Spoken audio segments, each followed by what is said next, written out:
Muy buenas tardes, señoras y señores. Bienvenidos al atardecer de este miércoles, día 26 de febrero de 2025. Hoy sabíamos que por la mañana y por la tarde iba a haber un asunto casi monográfico en lo que es el debate político nacional, que es la famosa quita de la deuda, si utilizamos la terminología acuñada por el gobierno, que se ha sacado de la manga Pedro Sánchez para encubrir la quita de la deuda de los 17.000 millones de euros a Cataluña, porque así se lo demandó Esquerra Republicana de Cataluña. Bueno, ¿por qué se iba a discutir de este asunto con carácter prioritario por la mañana y por la tarde? Porque por la mañana había sesión de control y era evidente que iba a salir a relucir, y porque ahora mismo, a las 4, está empezando la reunión de la Comisión de Política Fiscal y Financiera, que es donde se tiene que abordar la cuestión. Bien, el asunto tampoco crean ustedes que tiene un interés informativo demasiado grande, porque las posiciones son lo suficientemente claras como para que no queden claras. Y trato de explicarme. Hay dos posiciones. La posición, iba a decir del Partido Popular, pero no solo del Partido Popular, porque se acaba de sumar Felipe González, que ha sido presidente del gobierno, que tiene experiencia, por lo tanto, de gobierno, que sostiene que lo que nos está vendiendo el gobierno es una milonga. Aquí no se condona ninguna deuda, se mutualiza en todo caso. La deuda de las comunidades autónomas la van a pagar entre todos los ciudadanos del Estado, vivan en la comunidad autónoma que vivan, se mutualiza la deuda. Lo digo porque hace escasamente una hora, en un acto que está teniendo con empresarios valencianos, Felipe González ha dicho textualmente, y es textual lo que les voy a leer: no nos van a quitar nada de deuda a nadie, es mentira. La deuda la vamos a pagar de una manera o de otra entre todos.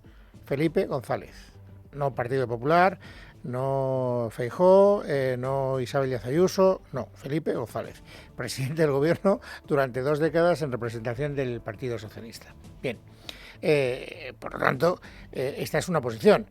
¿La posición del Partido Socialista es responder a esto? Pues no, por eso digo que las cosas no están claras. No responden a eso. Cuando se les hace esa crítica, ellos no hacen ninguna pedagogía para tratar de explicar que eso no sea verdad.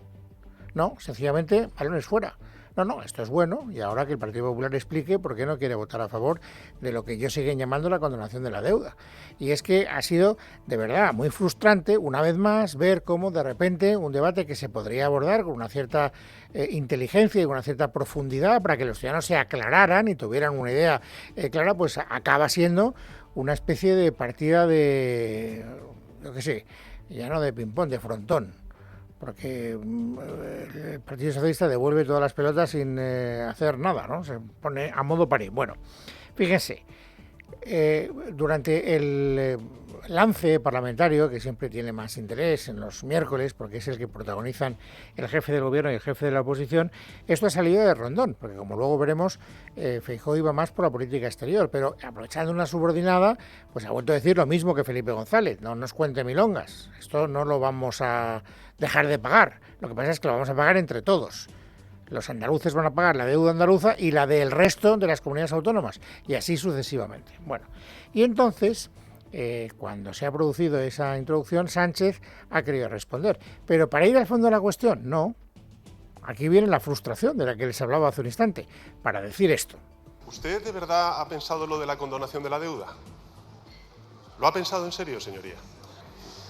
Lo digo porque son 83.000 millones de euros que van a dejar de pagar las comunidades autónomas.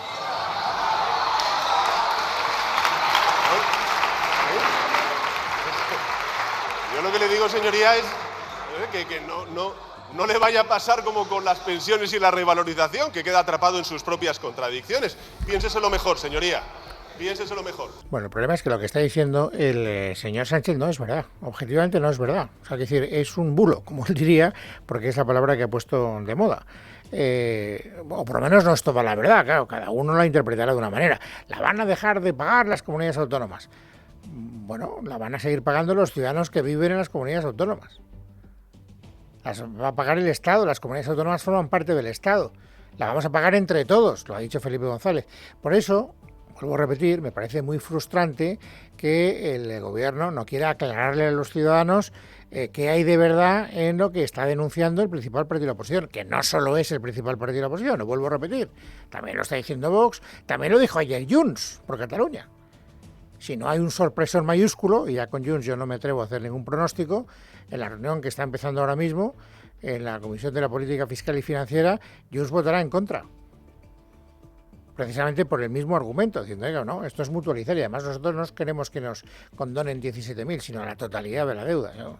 Quiero ir más lejos de lo que vaya Esquerra Republicana de Cataluña. Bueno, esto es lo frustrante. Y esa frustración se ha vivido en muchos otros momentos de la sesión de control, porque hoy una de las personas más interpeladas ha sido la ministra de Hacienda. Y créanme que no es por hurtarles información, sino por hacérselo llevadero, porque llevo muchas horas escuchando con todo detalle los lances parlamentarios de todos los miembros de la oposición con María Jesús Montero, y al final se ha repetido como un disco rayado la posición del PP y la respuesta, mejor dicho, la no respuesta de la ministra de Hacienda, de María Jesús Montero. Por lo tanto, basta con que escuchen el lance entre la secretaria general del PP, Cuca Gamarra, y las respuestas de Montero para que tengan una idea, créanme, absolutamente aproximada de lo que han sido los otros lances, repitiendo como un calco el mismo esquema. Atención. Mire, señora Montero, usted no es Harry Potter. No tiene una varita mágica para hacer desaparecer los 17.000 millones de la deuda de los separatistas con el Estado. ¿Y cómo vamos a pagar esa deuda todos los españoles? Pues con su infierno fiscal. Para empezar, sí, los que cobran el salario mínimo interprofesional, que por primera vez van a pagar el impuesto sobre la renta. Pero también con el dieselazo, 10 céntimos por litro, 2.500 millones de euros más que usted quiere recaudar. ¿Y de dónde van a salir? De los transportistas, de los autónomos, de esos asalariados que no llegan a final de mes. Que no se sostiene, señora Gamarra. Los 83.000, escuche, no 17.000, 83.000 millones de euros que el Estado asume de deuda del conjunto de comunidades autónomas. Eso es lo que no quieren escuchar. 83.000, no 17.000. Y miente en relación con la subida fiscal. Yo sí le puedo decir en qué página del libro de sesiones está la aprobación de la rebaja fiscal del IVA de la luz, del IVA de los alimentos, que proporcionó más de 25.000 millones de euros de ahorro. Igual le puedo decir la bajada del IRPF para las rentas medias y las rentas bajas, con más de 5.000 millones de euros de ahorro. Esos son pruebas, esos son evidencias. Ustedes hablan de 97 subidas y no lo puede demostrar porque es falso. Ven ustedes, como les decía, que es frustrante. Para empezar, deberíamos explicarle a la ministra de Hacienda, supongo que lo sabe. Me da la impresión de que lo sabe porque además ella quiere ser candidata a presidir una comunidad autónoma, la de Andalucía, que por cierto, también Felipe González ha criticado ante los empresarios valencianos que la ministra de Hacienda sea candidata a presidir una comunidad autónoma, porque es la que tiene la caja. Y por lo tanto, pues las políticas que pueda hacer para beneficiar sus intereses políticos irán en detrimento de los intereses de otras personas que no vivan en esa comunidad autónoma. Por otra parte, una reflexión que a mí me parece bastante de sentido común. Pero bueno, a lo que voy. A mí me parece que alguien debería explicarle a María Jesús Montero que el Estado es el conjunto de las comunidades autónomas, señora Montero. ¿Qué es el Estado? El conjunto de las comunidades autónomas. Y si usted dice la sandez, con todo mi respeto, de que la deuda del conjunto de las comunidades autónomas va a ser asumida por el Estado, me está usted diciendo exactamente lo mismo. Lo mismo. Es el mismo sujeto formulado de otra manera. El conjunto de las comunidades autónomas es el Estado. Por lo tanto, vuelvo a lo que ha dicho Felipe González. Nadie nos va a perdonar nada. La deuda la vamos a pagar de una manera o de otra entre todos los españoles. Dice el Partido Popular, como acabamos de escuchar a Cuca Gamarra, que para que lo podamos pagar, pues habrá que subir los impuestos. Y dice Montero que no. Bueno, pues ya está. Hasta aquí puedo contarles. Esto es lo que ha dado de sí la sesión de control. Como les decía al principio, y me ratifico, está claro que nada está claro. Bueno, y luego ha habido un segundo asunto que también ha salido en la sesión de control y que a mí, en principio, me interesaba más, porque vuelvo a repetir que este debate de la deuda, pues a mí me ha interesado relativamente poco. Y es el de la política exterior. Saben ustedes que estamos asistiendo a un cambio, en fin, radical en todo lo que es la geoestrategia política como consecuencia del cambio de opinión del señor Trump, del presidente de Estados Unidos.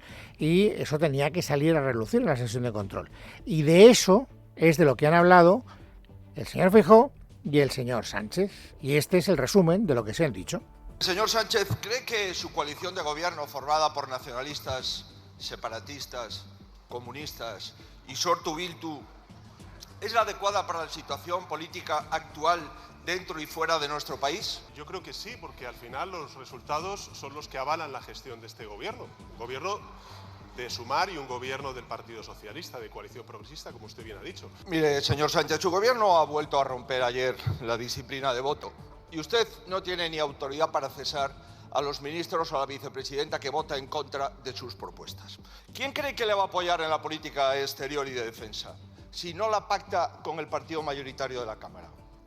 Sus socios le han dicho que no cuente con ello y desprecia al partido mayoritario del Congreso y el que tiene la mayoría absoluta en el Senado.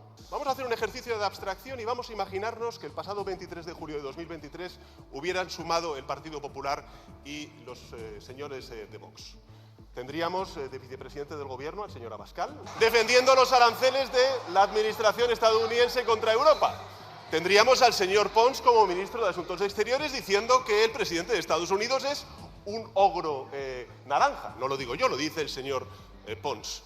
¿Ve usted a dónde quiero llegar, señoría? Es que no hay color entre su potencial gobierno de coalición y este gobierno de coalición. Bueno, la conclusión a la que yo llego es que una vez más nos encontramos con otro elemento de frustración para los ciudadanos.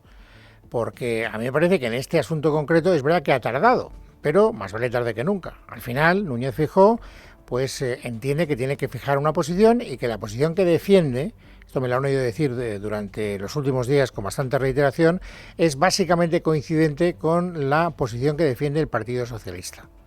Y por lo tanto deberían ponerse de acuerdo el Partido Popular y el Partido Socialista para ir juntos y tomar medidas que están en línea de lo que nos está pidiendo Europa, la Unión Europea y la OTAN. Lo ofrece el señor Feijóo, como acabamos de escuchar. ¿Y cuál es la respuesta de Sánchez? La que acabamos de escuchar, frustrante, porque no responde y tampoco quiere darse por enterado de lo que es la posición del principal partido de la oposición. Insisto, frustrante.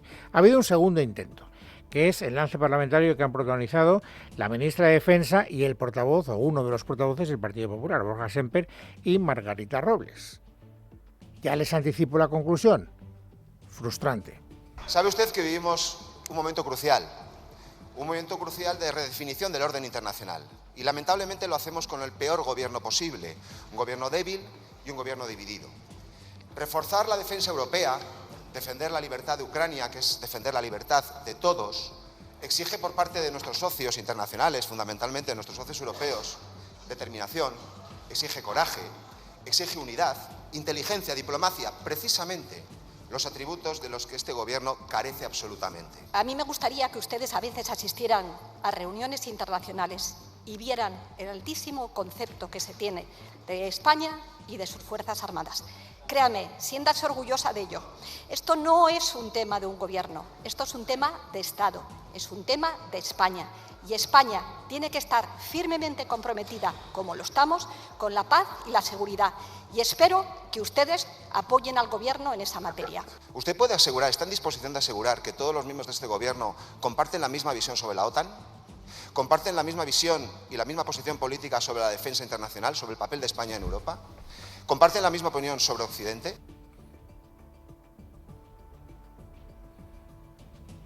Este silencio es premeditado, porque yo creo que las preguntas del señor Semper eran bastante pertinentes. ¿Y por qué he dejado que sonara este silencio? Porque no ha respondido la señora Robles. A esa pregunta, que es bastante clara, bastante directa, bastante concreta, Margarita Robles no ha querido contestar. Y es una pregunta que nos hacemos muchos españoles. Y en la situación en la que estamos, yo creo que es muy pertinente que nos hagamos esa misma pregunta. ¿Qué ha contestado Margarita Robles? Pues ha contestado que, claro, cuando gobernaba el Partido Popular todavía se atendía menos las necesidades de la defensa de nuestro país. Eso es lo que ha contestado Margarita Robles, que no tiene nada que ver con la pregunta que le hacía el señor Semper. Pero bueno, para que vean que no me lo invento, escuchen a Margarita Robles. El compromiso de Gales de llegar al 2% se tomó en el 2014, cuando Mariano Rajoy era presidente. En aquel entonces, el gasto en defensa era el 0,92. Cuando yo llegué al Gobierno en el año 2018, era el 0,93 durante 4 años, con un PIB que no se había incrementado. Ustedes habían aumentado 1/10 en defensa. Y ya. y ya. ¿Qué es lo que había pasado antes? Que creo que es bastante interesante. Porque fíjense que, es más, si ustedes me preguntan directamente, les diré que desde mi modesto punto de vista es lo más interesante que escuché yo en la sesión de control. Porque tanto el jefe de la oposición, el señor Núñez Feijóo, como Borja Semper, le estaban diciendo, uno a Sánchez y la otra a la ministra de Defensa, cuál es la cohesión de su gobierno. ¿Cuál es el apoyo que van a recibir de los grupos que les apoyan en las materias que ahora mismo preocupan a tantos españoles y que forman parte del debate que se está sosteniendo en la Unión Europea y en la OTAN, entre otros foros? ¿Por qué dijo que era interesante que lo contestaran? Porque se había producido una intervención de Ione Belarra, también en una oración subordinada, porque estaba hablando, luego lo escucharemos, Belarra y Sánchez a propósito de la política social del gobierno. Pero claro, Belarra, en un momento determinado, pues ha dicho lo que piensa. Belarra es Podemos. Y en esto, en la cuestión de fondo, Podemos y Sumar mantienen una posición coincidente. Otra cosa es que Sumar, por intereses estratégicos, no lo quiere hacer explícito, pero todo el mundo lo sabe.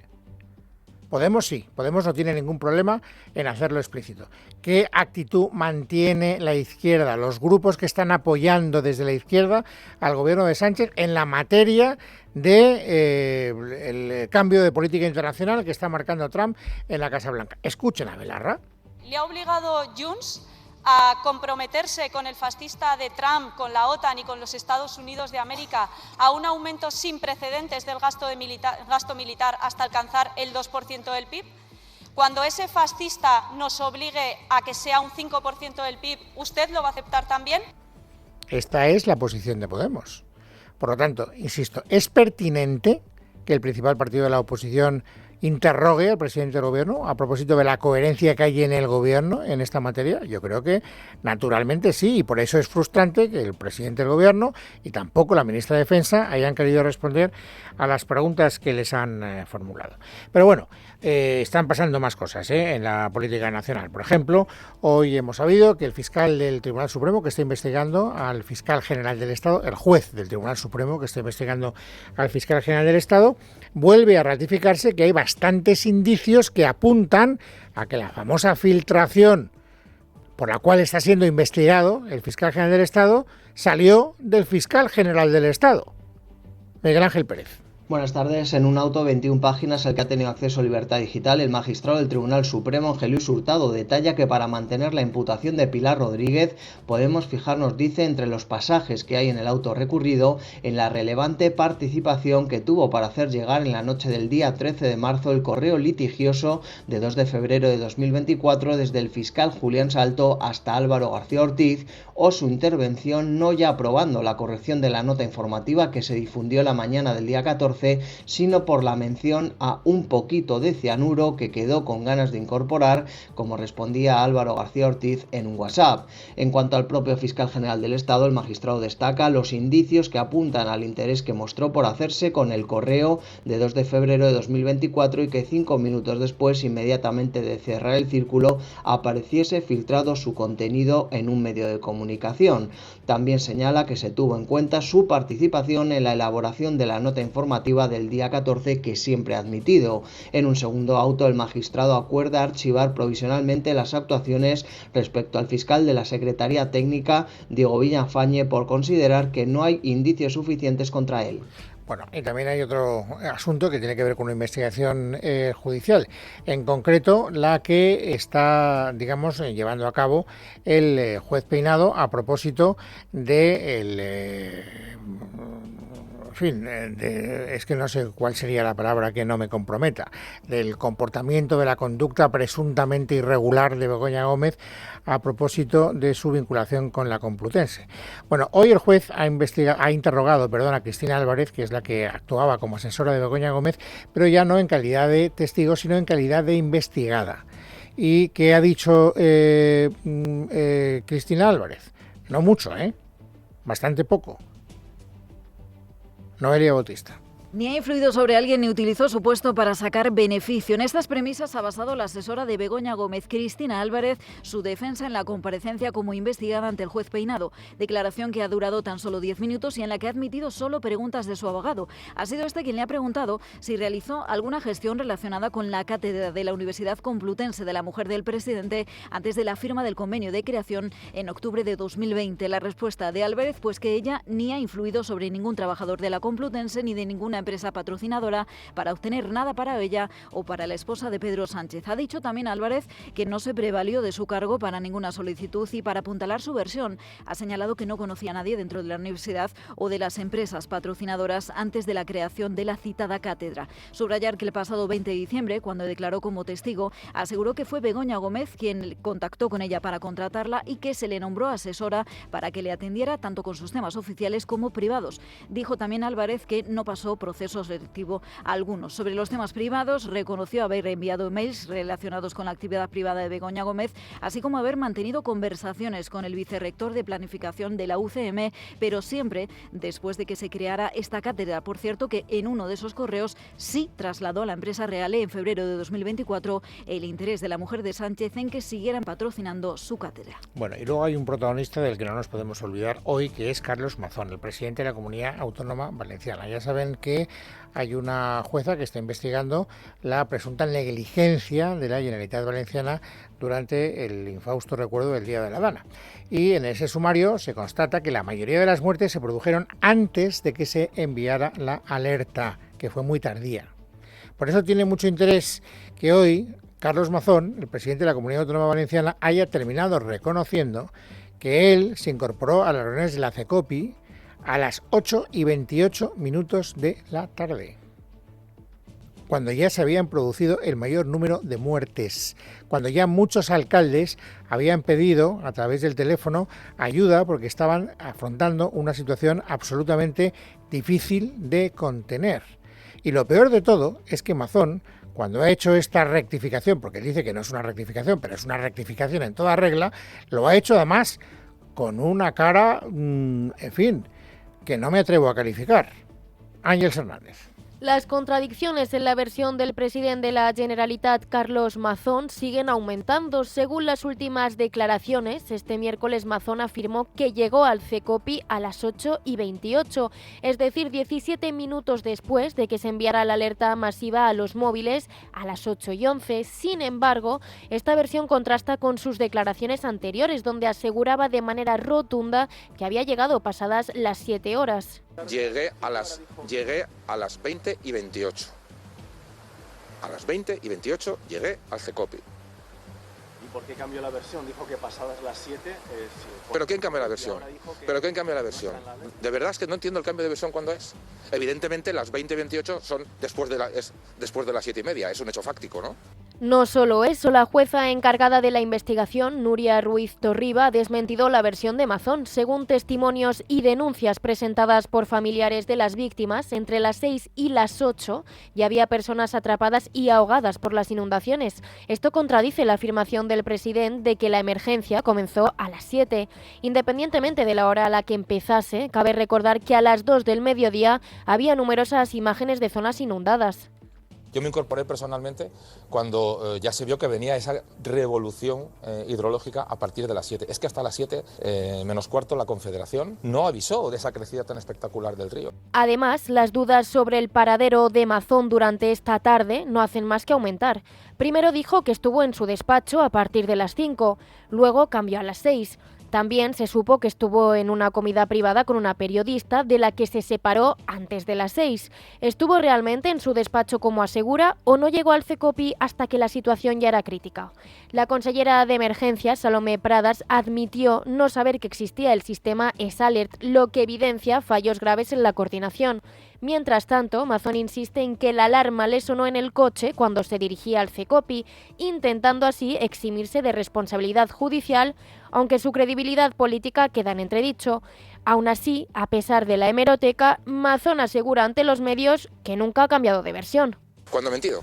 Repasen mi comparecencia a las Cortes Valencianas, que siempre dije lo mismo. ¿No cambié de versión? Jamás.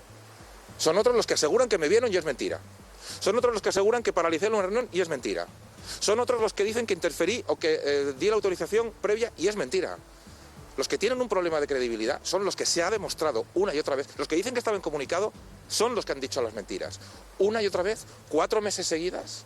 Estas contradicciones no solo afectan a su imagen y a la del Partido Popular en general, sino que también generan desconfianza en la ciudadanía, que exige respuestas claras y transparentes. La pregunta que queda en el aire es clara: ¿a qué hora llegó realmente Carlos Mazón al CECOPI? ¿Estuvo presente cuando más se le necesitaba o su ausencia en el momento crítico agravó la tragedia?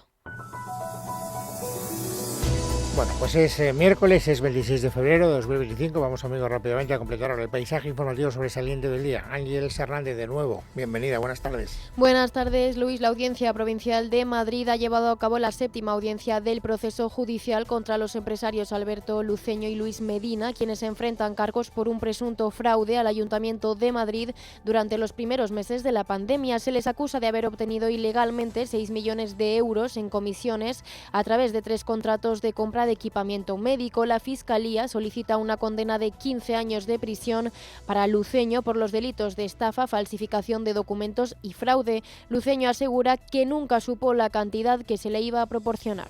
Que yo era intermediario y que me iba a ir a la comisión, nunca me lo preguntó ni nunca se lo dije.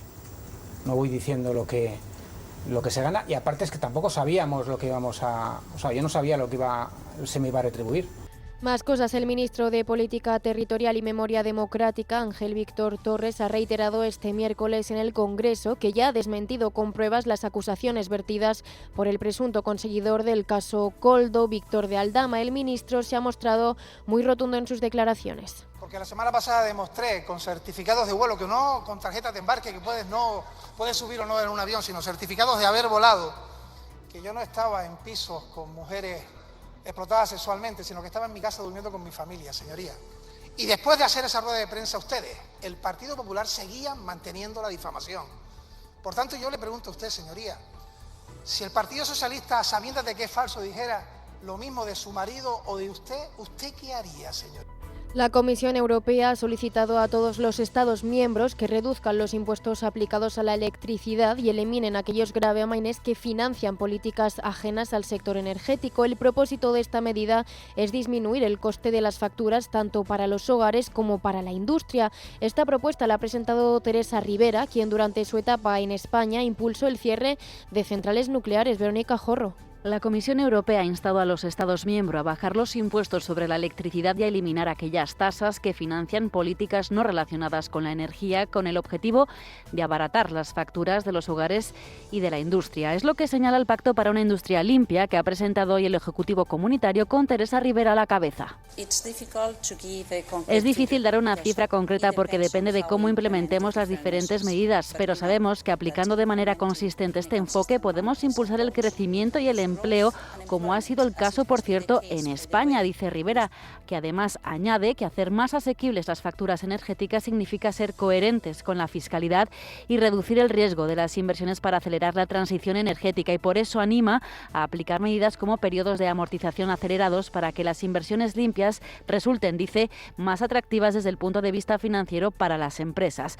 Bruselas ha lanzado esta estrategia con el objetivo de reducir el coste de la energía para consumidores y empresas y acelerar así la inversión en energías limpias a través de acciones como la reducción de los impuestos nacionales sobre la electricidad, promover contratos de suministro a largo plazo o desarrollar una infraestructura energética más integrada con más interconectores y mayor comercio transfronterizo. Y la ministra de Igualdad, Ana Redondo, ha destacado que los grandes acuerdos son el único mecanismo capaz de fomentar que la igualdad de las mujeres se consolide en la sociedad española. Estas declaraciones las ha realizado en respuesta al diputado del Partido Popular, Jaime Miguel de los Santos, quien le ha preguntado sobre su evaluación del aumento de la violencia de género en España. Gracias a los grandes consensos, ese avance, estoy convencida de que si lo valoramos en 5, 10, 15 años, podremos, echando la vista atrás, como podemos ahora echar la vista atrás en relación con la Ley Integral contra la Violencia de Género, decir que ha servido y que sirve y sigue sirviendo para que esta sociedad camine hacia la libertad de las mujeres, la igualdad de las mujeres y una sociedad sin violencia de género. Por último, la compañía aseguradora Asisa ha optado por renovar su colaboración con Muface para continuar ofreciendo cobertura sanitaria a los funcionarios que elijan este sistema, así como a sus familiares durante los años 2025, 26 y 27, siguiendo el mismo camino que ya anunció Segurcaixa a Deslas. Para llegar a esta decisión, Asisa ha examinado minuciosamente los documentos iniciales y las últimas modificaciones en las condiciones planteadas por Muface, evaluando todos los aspectos que considera fundamentales para garantizar la calidad del servicio, según han detallado las aseguradoras en un comunicado. En casa de Herrero, Es Radio.